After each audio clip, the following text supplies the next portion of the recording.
You do realize we are a living joke. That's the whole thing now. Is like, Yeah. if you're white men, the saddest thing you can do while still being the most common is to have a podcast. Yeah.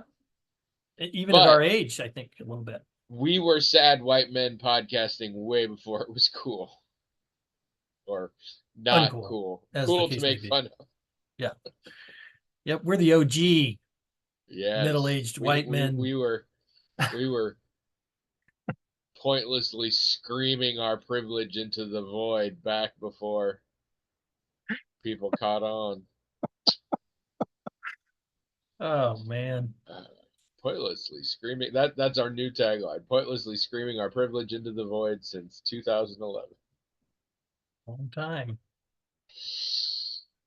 Maybe this is when we finally get merch because that sounds like a good one. Could you turn off the weather? No, I wish I could. It's not good. Tomorrow better. Tomorrow's high is only 80. I think we're Oh, getting we're some rain or something, or I thought strong rain. Dude. we're not getting heat domed. I thought we were getting heat domed. I mean, I wouldn't know if I was, but I believe the high tomorrow is only 80. There is a heat advisory until 8 o'clock tonight. Mm-hmm. Yesterday, the heat was so bad I couldn't stand it in this room, and I brought out extra fans to blow on me. And then much later, I found out the main air conditioner had crapped out, and I tried to fix it, and I eventually figured out that whole breaker had died, but it was at 9:30 at night, so I got to throw on a night shirt, turn the flashlight on my phone, and walk through the dark out into the completely unkempt wild prairie of our backyard to find our external circuit breaker to turn it back. So that was real fun. And let me tell you, it was way hotter outside. External circuit breaker. Yes, our fuse box is outside. I Our house was not well built. Our house was not I mean, planned well. I have heard of that, but I've often thought, well, that doesn't seem. I mean, No, it's a someone could terrible just, idea. yeah, someone could just totally mess up your whole It's a thing. terrible idea for a lot of reasons. Sometimes it's not good to go outside and you still want to, have electricity. Yeah. What it is the original one, you can actually still see it. It's in the kitchen, but when they built the pool room, they built it on the outside of that. We also have an attached garage that has no internal access. Um, So it's attached, but you yes, have but to you still have go to go outside. outside. Yeah, and like there's a pantry right. Like if we busted the wall through the back pantry, we'd be in the garage. It's a perfect place for it. Hmm, Like our house is poorly designed hmm. and ad hoc designed that you can tell what came later, and it's not the room I'm sitting in came later. Yeah, it's a mess. Um, but it's really hot. But I did a smart early this morning. I fired up the grill and I bought this big old honking piece of meat and I cooked it. And now it's cooling and everything, and I'm gonna slice it up thin, and we're gonna have them like on salads. We're gonna have like steak salads and stuff. Nice. So I've essentially done all the things that should heat stuff up today, and I did it outside, so it's fine. So it should be good. Cool. That Hy-Vee had a steak sale this weekend, so Oh yeah, you mentioned that. I was gonna say I something. did. Dab. Yeah, you did. I was gonna say something to Abby about it, and I forgot. It wasn't that great a deal. This one that I cooked is good. It was a sirloin, but it was like I don't know, it was a sadder sirloin. But it was huge and it was like $7. And I think it's because it was right on the end of not being okay anymore. I think maybe, but I cooked it up, and I mean, because it's like a pound and a half of sirloin for like $7, which is pretty nice. Hmm. I got a fancier one that is in the freezer, and we'll have it sometime. But this one, like I said, it's just going to be little pieces for salads. It's because we bought a lot of the salad stuff at the farmer's market because it is the time when all the lettuces are coming up and everything. So, do you, when you grill a steak, like, do you have a process or do you have a, I mean, Every time I grill a steak, I have a specific process. Every time it is a different process. you haven't Because found I one was just you like, so the internet is a powerful, wonderful thing in some ways, in that you can look up fucking anything, and the internet will teach you how to do anything. Like, I defy anyone to come up with something that humanity is capable of doing at this point. That I bet you somewhere out there, the internet will teach you how to make a nuke. I'll bet it's possible. You'll probably have to get a hold of some plutonium, but still. I have done things where like I don't even save instruction books anymore because I'm like I can just see it online if I need it. It's fine. Uh, I have had things where like something was well, Trish fixed our washing machine by looking at a YouTube. hmm, I had to like change the battery on I think it was a key fob or whatever, and I couldn't figure out how to do it exactly. And so I just typed it into Google and immediately like a minute and a half video from YouTube was like, here's how you change it for this kind of thing. And it worked. It was beautiful. The problem is when doing a thing and having success in a thing is highly subjective, the internet is the worst. And one of the prime examples of that is cooking. oh, So if you say, what's the best way to cook a steak? You will get 1,000 different answers, many of which fully contradict other answers in that 1,000, and all of which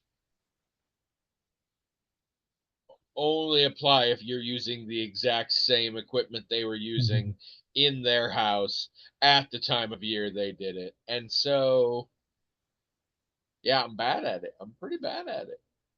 you think you're I'm bad at it? getting better. I meat thermometer is huge, Yeah. but meat thermometer lie. That's the title of the episode right there. meat, meat thermometer lie. Sometimes meat therm like that you put in meat thermometer and it say, oh, this is perfectly medium rare, and then you stick it in a different part of equal thickness, and it's like, oh no, this meat is carbon now. You stick it in a different part, said this meat's still kind of raw, give you botulism. Like, and you're like, this is the same piece of meat. What are you talking about? I recently bought a new meat thermometer because I had a digital one. It was trouble because you got to calibrate it, and it's a process where you fill a glass completely with ice and then water, and then you have to put the little thing in, and it has to be touching an ice cube, I think. I don't know, it's a whole deal. And so I never really trusted it, and then the battery died and I needed something quick, so at the grocery store I just got me a old-fashioned one. That's just a thermometer. And I've been using that. But sometimes meat thermometer lie. And then there's factors of resting the meat, and that's extremely important, except now people are like resting is fine, but having the steak hot is better. And so maybe don't rest it, but then you can tent it with foil and then it kind of stays warm. And it doesn't help that I like my steaks done at a very different temperature than my wife likes them done. Um, although actually we're learning that with Trish, it's less about doneness and more about like if there's bloody juices still there. She could have a pretty rare steak, well not rare, but like medium rare, as long as it's not got the juices going on. Whereas I'm like, as long as it is cooked enough that I am convinced I won't die, I'm fine. Um, And then with other animals, pork, I'm easing up a little on pork, but chicken, I cook the shit out of it because I'm like, I don't want any of your bad stuff. And you got a lot of bad stuff. Beef is much safer for that kind of thing than pork is safer than people realize. With modern ways they do pork, mostly because they put a bunch of antibiotics and bullshit in them. Is a lot safer than it used to be. And you don't have to worry as much about pork. Although still, undercooked pork, very bad. And chicken, any bird, fucking forget about it. That shit needs to be cooked.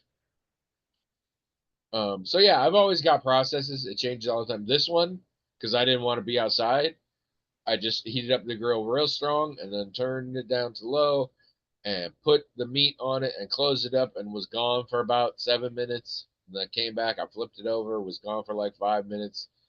The thermometer said it was more than what it needed to be. So I brought it inside and now it's just sitting there. And we'll see when I cut it open, but I'm not too worried. It's definitely seared, so. Hello, everyone. Welcome to Magical Talking Head Podcast, the only podcast in the world with two white guys talking about grilling, but not for the usual reasons. It's mostly because we have a lot of time to kill because we just recorded an episode yesterday, so nothing new has happened to any of us. I'm Tony. And I'm William, and this is episode 693. And it is not a coincidence that he said that very slowly and carefully.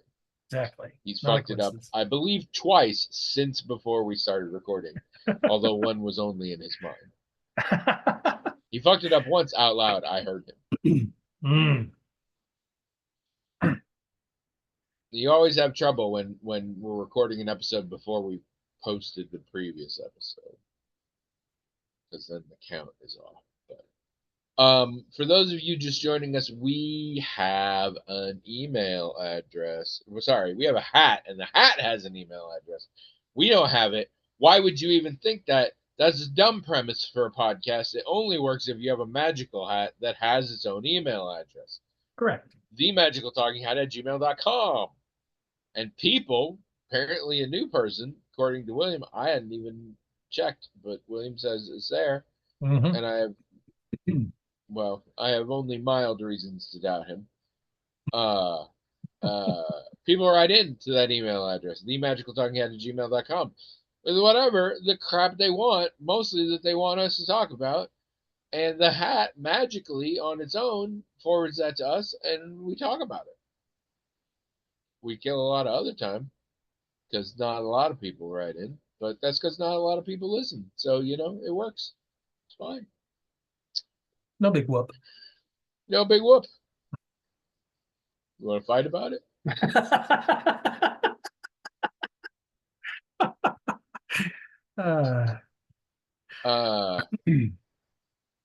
So, how was your day? So let's see. We played some Diablo 4 last night. Yeah. So this is the thing now. Anytime you pause and can't remember the title of the video game, it's always Diablo 4. So now I know. Yeah. So I've been having fun, like making up names for. Okay, so this is how this works. Abby basically wants to play every class. Yes, she's always like that. You just want to play a wizard. I just want to play a wizard, and Wizard McWizard face. And I don't even want to play the necromancer. Nope. Yeah. Just a wizard. And there's like 3 different, element. You can use electricity, fire, or ice. And of course, the best builds will combine those in special ways or whatever. Don't care about that. I just double down and trying to make one thing at a time and make them as powerful as possible. But you've done this more than 3 times. Correct. So it means that for her to play all the characters, and if I'm going to be a wizard every time, I'm going to have to repeat some. But I like the electricity the best, so that's probably what I'm going to do, except when she does a sorceress, she wants to do fire. So then I'll do ice again. Just do the whole fire and Should be ice. cool. Yeah. Yeah. Like that fake Eurovision movie. But I have to make up names. So the first wizard character, I was electricity, and I just called myself Ozone, right? Because that's always been my thing, and Classic. it makes sense with lightning. And I don't know if I told you this, but so my first name online was Ozone, and I had a few variations where Ozone was already used, like, and that's how I got to Professor Ozone, which that's the one I've used the most and everywhere. Yeah, and even though you're not credentialed. Right. I suppose So now you might be. correct. So when I did that, it was at the University of Iowa here on the bulletin board system, Ozone. And a friend of mine got on the bulletin board, pretended to be my arch nemesis, and they called themselves Freon, right? Because Freon, when it gets into the atmosphere, it degrades the ozone. Breaks up the ozone. Yeah. But it's also cold. So my first character was Ozone with electricity, and then my next character was with ice. So I just, Freon, that makes sense. But now I've had to do it and make up new names, and so I'm having. So what's the fire one?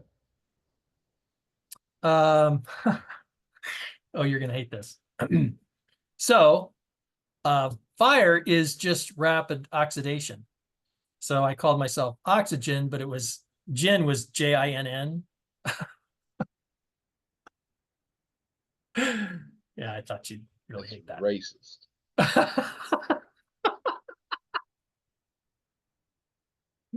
Oxygen. Well, I spelled the whole thing different, like OK Z what something. The perfect way is OXYD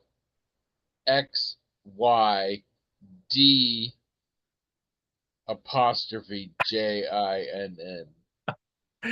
That would have been cool. So now, all right. So I was supposed to do ice again because she was going to do a sorceress, but in the game right now, it's a new season or whatever. Yeah. And the big thing this season is you get to customize weapons, as I've said. Well, I suspected, and I've checked with someone else who plays the game, that if you're a sorcerer, like a staff and a wand, I mean, that's what you get to customize. Yeah. But if you're a rogue, you can customize long swords, short swords, knives, bows. You get to customize more stuff. So it's like, all right. And so Abby decided, well, I'll just be a rogue. Well, she was a rogue last time too, but she's a whole new rogue because you have to create a new character with each season. And so I said, well, then I'll just be electric again because that's what I like. And the Latin goddess of lightning is the personification of lightning is Fulgora. And so I made my character Fulgorix. So that's my character's name now. When you do fire and ice again, I think you got to call him Heat Miser and Snow Miser or whatever. I think I was no. I think Christmas. I think if I do fire again, I'm going to name him Singularis, and yeah, Singularis. Such a nerd.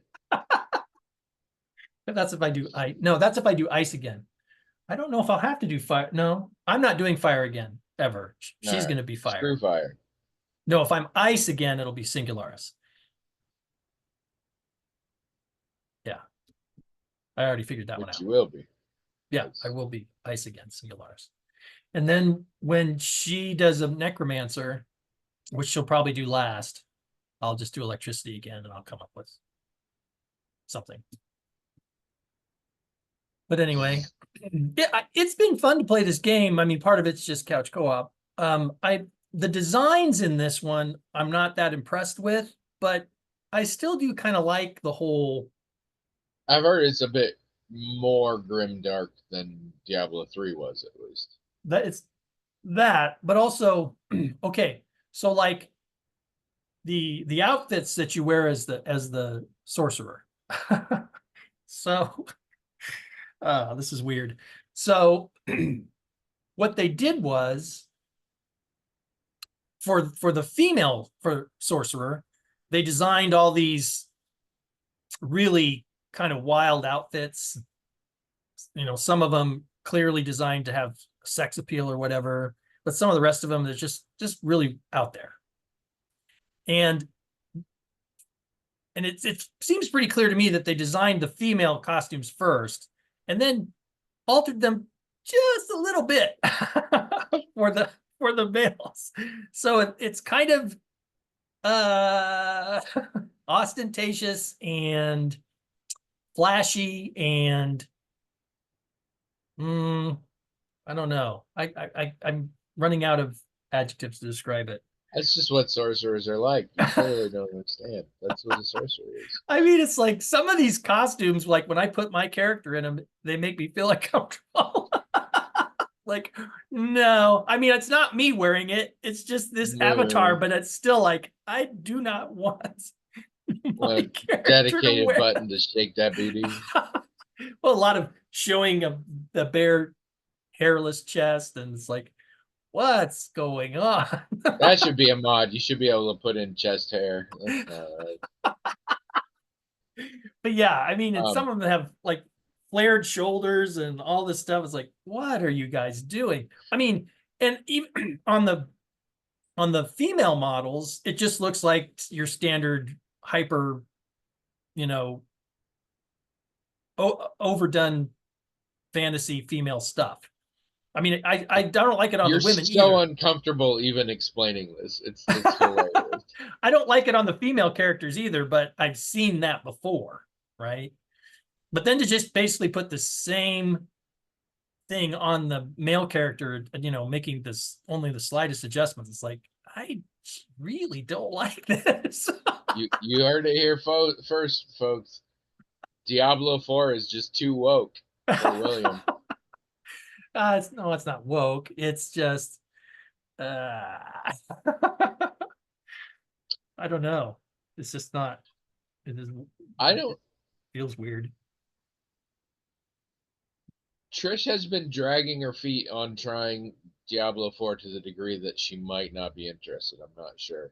Once I get confirmation that she's not interested, I'll probably try and play it myself. I don't anticipate being really into it, but a little hack and slash action. Yeah, there's not a lot to be into except for us, sort of nostalgia for coming back to that world. I mean, the plot's not really, well, I don't know. I think Abby really likes the Lilith thing. I think she likes that. Yeah, I think the plot for 4 is interesting. Yeah. Not enough that I'll pay a lot of attention. At one point, I did actually watch a video that took me through all the story of it. Yeah. And it's interesting. It's weird what stories aren't interesting unless you're playing them in a video game, and what stories are interesting unless you're playing them. Right. Because like Diablo 3's story is very interesting, and I found it just in the way when I was playing the damn game. Kind of, yeah. But if you see it told somewhere else, but then there are lots of stories that are like, this isn't a great story, but if you're like living it in a video game, then it's like, I'm sure Trish gets sick of it. She'll be sitting there and I'm playing some video game and something will happen and I'll just be like, what? Oh my God. And she doesn't even ask what it is because she doesn't care. But I'm just like, but like to explain it wouldn't sound that interesting. But like when you get invested and then. Yeah, I think it's just, I don't know. Like I said, there's a little bit of a nostalgia because we've played these games before, couch co-op, and sometimes it's okay if the story's not that engaging because you just want to get in there and, like you said, just fight. I do that sometimes. I get real limited on that. I played Evil West for that, and now I'm done with that. That's only fun for a while. I'm very narrative focused. Even when I really like the gameplay, like I'm sure I wouldn't have followed through the Horizon games if it weren't for the fact that I love that story. Yeah. Well, Abby really I think she liked the whole Lilith thing. I think what disappointed her was they didn't, and I think in many ways couldn't use the interesting aspects of that story to create interesting choices for the player. right? You don't, there's Yeah. never, there's never like an option to sort of side with Lilith or with some faction that kind of supports Lilith or anything, even for a moment. Well, Um, and for those of you who don't know, Lilith, who's the main antagonist in this one, in some ways, the whole series has been about good and evil, or at least specifically angels and demons. Although one could argue part of the series is to say the angels and the demons aren't really that different from each other. exactly. That's a Um, very strong part of it. Yes. but Lilith is sort of outside of that, in that, I mean, she's technically a demon, but she kind of did her own third thing. And from what I can tell of Diablo 4, that unique perspective is sort of lost, and no, she's just bad now. In a way, so I'm like, normally we fight demons. This time it's Lilith, who's also a demon, so it's just pretty much the same thing. Well, And I I feel like mean, that's a waste. it is a waste, but they don't entirely just, I mean, there are a lot of moments that are ambiguous, right? Not ambiguous enough to make them ambiguous enough. They would have had to pose some kind of challenge to the player, to make a choice or to whatever. But there's And plenty that's of not what these games are for. These no, are but loot grinders. there are plenty of story elements that are like, well, she doesn't seem like the bad guy here. Plenty. There's Well, that's plenty. good. But unfortunately, they don't go far enough. And in the end, you like, let's say you're playing the game and you're almost RPGing it, right? And there's like all of these interesting ambiguities and different characters who are interacting with this reality in actually some very interesting and subtle ways. And you get to the end, and if you of the player have a certain mindset about it, like Abby did, you're thinking to yourself, I really feel like there needs to be hard choices Yeah. from here to the end of the game, and there just aren't any. It's like the character you're playing is completely committed to stopping her and destroying her, and you're like, but would my character really feel that way after all these experiences? That doesn't make sense. And So I think you might have hit the nail on the head. It doesn't have to be a great story. I prefer a game that I can role play, or hmm. that I feel is telling me the tale of a specific character. There's a lot of games where you don't get to make any decisions. A lot of the Assassin's Creed games are that way, and it's fun to play. But then also, well, I say that a lot of the early Assassin's Creed games are that way, and it's fun to play. But you're just seeing the story of what they did, Hmm. so I know I don't feel like betrayed because I would make different choices because it's not me, it's this guy. Right. Um, but games where it's not the story of a person per se, I have to be able to role play it at least in some capacity. Yeah. Or feels weird to me. It's also fun in the game to meet all these different cultures and to see how they respond to the church in the game, and that's also really interesting. But again, it gets weird because sometimes the class you're playing really belongs to one of these groups, but Yeah. while you're playing the game, you're almost always doing the church's bidding without any kind of questioning or challenging or anything. And then you go to that region of the map that your character is probably from, and those people are expressing certain, maybe they feel like they're oppressed by the church or whatever, but your character that seems to belong to that group is not expressing or indicating any of that or given any choices along those lines. So that's also an odd thing. Yeah, don't bother. They don't give a shit about that stuff. That's not But I mean, it's still fun, and I don't mind playing it over and over while she gets to try different classes, and each class is different enough that it's a kind of a whole different experience for her. So she really I likes can't it. do that. I got too many games. I got too many games. They're coming hard and fast. I should see. I don't know if you can do cross-platform play, but theoretically, the three of us, or even the four of us, could play online together. I think so. Yeah. Diablo, for It example. depends on what the system is. You are on PlayStation, I am on Xbox. That's going to make a difference. Oh. But with some games, it doesn't. It Hmm. it varies how much they allow for cross platform. Um, anyway, I have it on good authority that we have an email. We do. Well, Yeah. let's You don't have anything to share just overnight?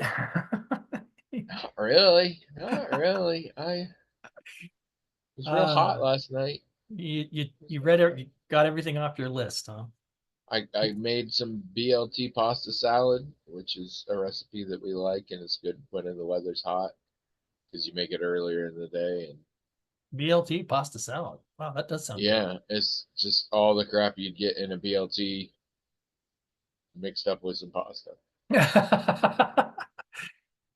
Do It's you in the cookbook. You got the cookbook, page oh 92. when It's there. you make a BLT with bread, do you toast the bread? I believe one should toast the bread. Okay. Yes. All right. So the BLT pasta salad is the BLT, but the pasta replaces the toast. Yes, and there is also the dressing is a little bit different because BLT mayo. Mayo, right? The dressing of this is mayo and black pepper and some white wine vinegar and some grated Parmesan. Oh, And then at the end, you also toss it with a little more grated. oh. But otherwise, it's just bacon, tomatoes, like grape tomatoes cut in half. And then the original recipe is arugula. I fucking hate arugula, so I just use baby spinach. You don't like arugula? Oh, and red onion. Red onion, yeah. Yeah, arugula, it has some taste to it that I don't like. That's, I Hmm. don't know. I'm not a fan. Okay. I It's mean, I can probably eat it. I can eat arugula is just about anything. arugula is, I think, is a little like cilantro in that some people can some people taste like this and other people either Yeah, don't yeah. taste it like that, like it's not soapy for some people, or they're okay with how it tastes. Like I think cilantro tastes soapy, but it doesn't, not to a point where it bothers me. But like other people I Yeah. know don't even think it tastes soapy. Supposedly, that's a genetic thing with cilantro. That's what I've heard. I But wonder if also, supposedly, as with just about every food aversion out there, you can get over it just by eating it more. sure. I wonder if arugula is the same though. I wonder if it's like some people I'm taste sure. this. I mean, most any food, I think I could get over the aversion. The one I'm hesitant on is beets because they literally made me throw up the last time I had them, which admittedly was decades ago. But I literally took a bite and threw up. Wow. But most things, there was a famous food critic who wrote a book called The Man Who Ate Everything, and he basically was like, it's not fair if I'm a food critic and I don't like certain foods. So he made himself eat, and I have done this. I like Okay. cucumbers. I didn't used to like cucumbers. Yeah, they're part of the melon family. You don't like melons either, do you? Yeah, no.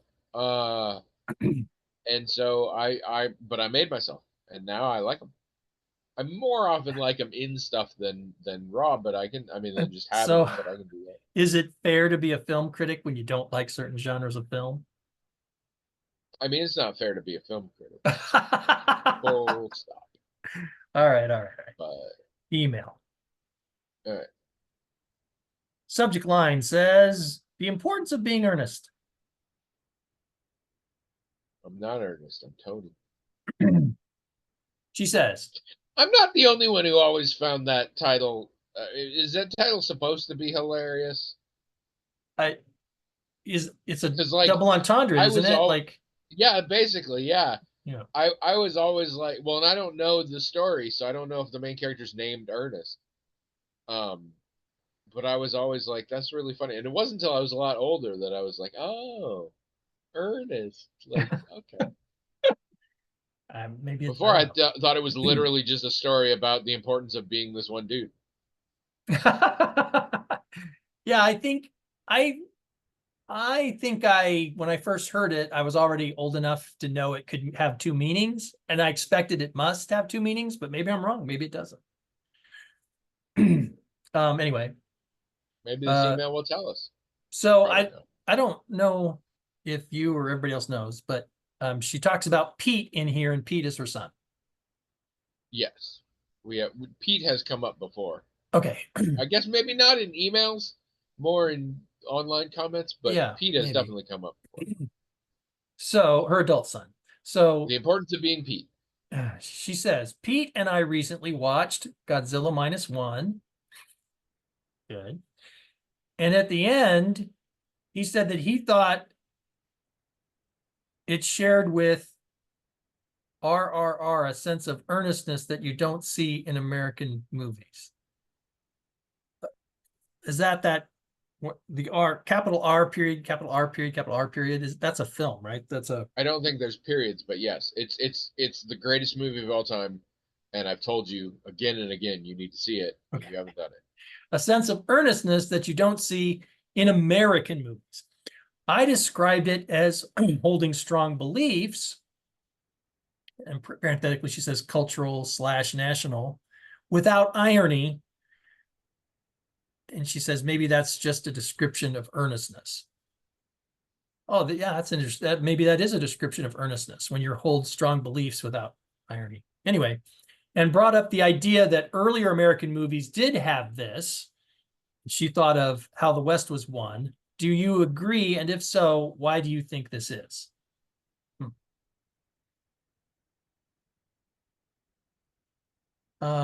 I do think that so accepting the framing that this email presents, which I do, I think there is an earnestness to some of these other films. I wouldn't say we don't have films in America. I mean, I think the Marvel movies were, well, I take that back. I mean, it seems like you can't show any earnestness in any storytelling without cracking a joke or, kind of winking at the audience like, oh, we're not taking this too seriously, don't worry. And like The Postman was very earnest in a way that even made me roll my eyes, which that takes a lot because I actually like earnest. I think that's fun. And when you can make me Which roll one's my your eyes. favorite Which of one? the Ernest movies? Okay. Um, but I think a lot of art is earnest. I mean, I think when someone is inspired or driven to make a piece of art, that's how can they not be earnest about it? I mean, that's why they're doing it. So for the piece itself, whatever it is, if it's a book or a film or a painting, whatever it is, if it seems to encourage the viewer or the audience or whoever to not take it very seriously, that's actually kind of odd, right? And I think that is a fairly recent thing in art.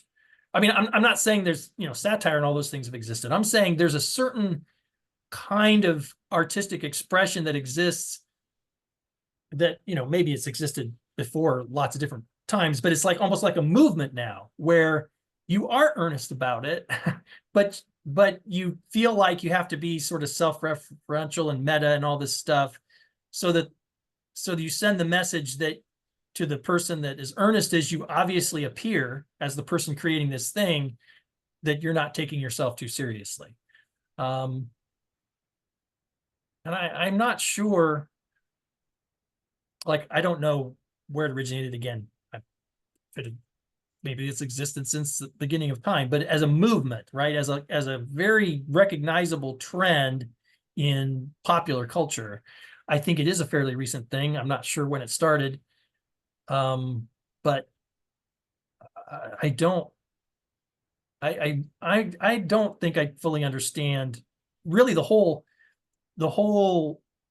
thing of being ironic. Like when people like something ironically or they claim to like it ironically, what I see is they just like it, but they feel self-conscious about liking it. So they like it ironically. And it's like, just let yourself like it. It's okay. You don't have to pretend you're only pretending to like it. So I guess I don't fully grasp it, or maybe I have it all wrong, but I think it's related to the thing Jazz is talking about in film. There's some kind of self-consciousness in our culture about being serious or liking something seriously or having a serious attitude about something, self-consciousness that you have to diffuse with making a joke or pretending that you don't really like it, you like it ironically. But I don't know. What do you think? You probably have more insight on this than I have. I'm just wanting to see how long till you wind down. Is someday I'm gonna try it. I'm just like not gonna speak for the whole hour and just see what you do. It's gonna be crazy. Um, I do think there's something to this, and I do think it's. I mean, it fits the. I was gonna say literary tradition, but media traditions. That modernism and postmodernism both lent themselves to a loosening of earnestness under the guise that pure earnestness isn't real, that realistically you're not always like that. You're cracking jokes or something ridiculously funny happens even in moments where it's not all speeches and protestations of love, and sort of this belief that it was more real to sort of mix it up. And then I think something has grown out from that and it's turned into Marvelism, where we're just entertaining, so we don't want to get too serious. But it can go too far. The second of the recent It movies was lambasted for a variety of reasons. Apparently, it wasn't that good. I didn't see it, but one of the things is it very much undercut the fear of every scene by doing something silly. Most famously, one scene where Pennywise is like vomiting black stuff into a guy's mouth and Angel of the Morning plays for no reason for like 10 seconds of the scene. Um, but there's just a lot of sort of undercut stuff. So you can take it too far. Although it's a horror genre, I see portions of this as being very, very distinctly an American phenomenon, however, because, well, there's a few things. When you're looking at RRR, and to a degree, I suppose, when you're looking at Godzilla minus one, people are acting on behalf of their people, their nation, their community. Americans don't do that in movies, ever. At best, they act on behalf of their family. But we don't have this sense of like American identity, except in very negative, externally produced ways. Um, even things in the UK, you'll get like this is a very British sensibility, and we do things because we're English, and this is why. You don't get that so much with Americans. You don't have things. I think because one of the foundational beliefs of American identity of this point is individualism, is pulling yourself up by your own bootstraps without recognizing the irony of that sentence. Things like that. Um, we're all individualists. So there's, I think, tied to that earnestness is you are struggling for others, and we don't do that a lot with American characters. The exception being your family, and those movies get serious as fuck. I haven't seen them because I don't like them.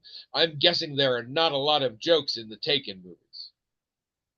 Like whenever somebody kidnaps your wife or your girlfriend, it's always a girl, your daughter, maybe your son, but what is a son except just a proto male, so still kind of a girl.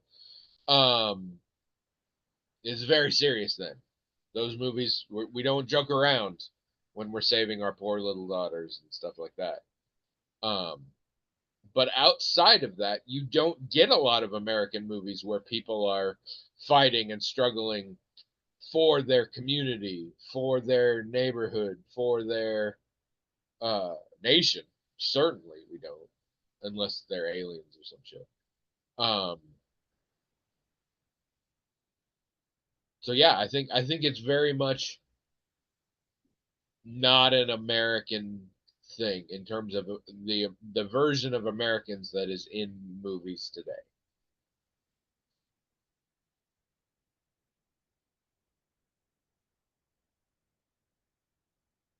Okay, so but like Marvel movies, you think that those follow that pattern also somehow, that even though they're Yeah, fighting to save the Marvel universe in the world. superheroes aren't fighting for anybody. Oh, Marvel superheroes are fighting because there's bad guys, and that's what they do is they fight bad guys. okay. And don't get me wrong, there are stakes, but nobody's identity in a Marvel movie is I gotta do this, save humanity, and that's my whole thing. No, it's like, oh yeah, don't want the Earth to blow up. Those are the bad guys. Let's go zap them with our power rays. Okay, so But it's there's not nobody ever navel gazes on the stakes in a Marvel movie. Not really. hmm. You get the closest exceptions you get are the Black Panther movies because they're not American. And you will get some of that there talking about my people and what they're willing to do. And in fact, the second Wakanda Forever was very much about two groups with strong identities with their communities fighting because they felt their community's identity was on the line. And so there was a lot of very strong earnestness in that movie. Um, I also didn't like it, but I did at least see that one. So, um, but no, that weight doesn't show up in any of the Marvel movies. Yes, there are stakes, but nobody fucking cares. It's those are the bad guys. We're the good guys. Hammer time. That's it. Uh, We played with it a little bit with the snap in some of the TV shows, and those TV shows occasionally played at earnestness, but not a lot. And obviously, there are exceptions to all of these things. There are independent movies that take this shit more seriously. I'm very curious. It's on Peacock right now, so we'll probably watch it. The Dev Patel directed and starring action film Monkey Man. hmm. I'm gonna be really curious how that. Apparently, it's quite good. I'm gonna be curious how what he's fighting for, and I have no idea. I know nothing about the premise at this point. But how what he's fighting for may or may not relate. I do hate to say I'm Hmm. gonna throw this in there too, and I hate to say this, and I don't want to accuse Jazz of anything. This is very much something I do. I have discussed before that people can fool me into thinking they are better actors than they are when they are not speaking English. And I didn't know this was a phenomenon until I watched a movie in which a character spoke English and seemed like a really shitty actor, and then had a flashback scene in which she spoke Chinese and suddenly seemed like a good actor. But it was the same actress, same character, everything. Um, in the same way, I think I project more earnestness onto non-English performances because just the same thing with the acting. I think the subtleties and mannerisms, they're not all universal. A lot of them are very cultural focused, and if I don't know those, then it resonates differently for me. Things seem more serious when they're not. You have to be pretty explicit about something being a joke in a non-English performance for me, because I'm not picking up on cues, or especially context cues involving the language used. I'm not picking up on. And so for me, I get RRR, and I could see it with Godzilla minus one, would seem more earnest, more serious, more grounded, in part because the lens through which I'm experiencing it is much narrower.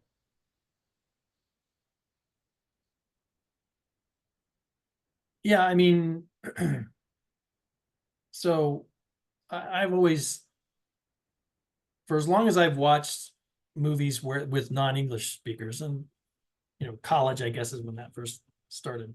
I realized right away that, like, if I told someone I thought it was a good movie, I always had to amend it by saying, now maybe everyone in it's a terrible actor, and I just can't tell.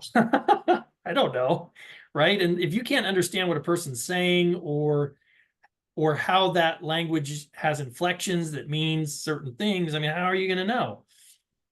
All I can say is that as a person reading subtitles or hearing it dubbed and sort of ignoring how badly dubbed it was, because I wasn't going to hold that against the movie having a bad dub job or whatever. I have no idea. Maybe the actors were terrible, but since I have no frame of reference to judge that, I can only judge it based on the things that I can say something about, like cinematography, editing, and things like that. And that's what I'm saying. It's a good movie based on that. And Godzilla Minus One is this exact same thing. I have no idea if any of those people were good actors, and I don't pretend to know. And I can, here's something I can tell you. There is a way you can get there, and the answer is experience. Sure. If you watch a lot of Japanese movies, eventually you're going to notice things. Probably. And there are things that, like, if I took what I was seeing on the screen and imagined if they were speaking English, and thinking, well, if in an American movie, if someone acted this way, behaved this way, how would I perceive that? And sometimes it's like, well, that wouldn't work with, yeah. I mean, that particular thing wouldn't work. So I don't know if maybe for a Japanese audience it also doesn't work, or maybe it does because that's how the culture works. So that seems well, fine. And that's when you can factor that in right here. I would say Western culture, and particularly American culture, at this point in time, does not value earnestness, and that is reflected in a lot of our entertainment. Well, it also doesn't value very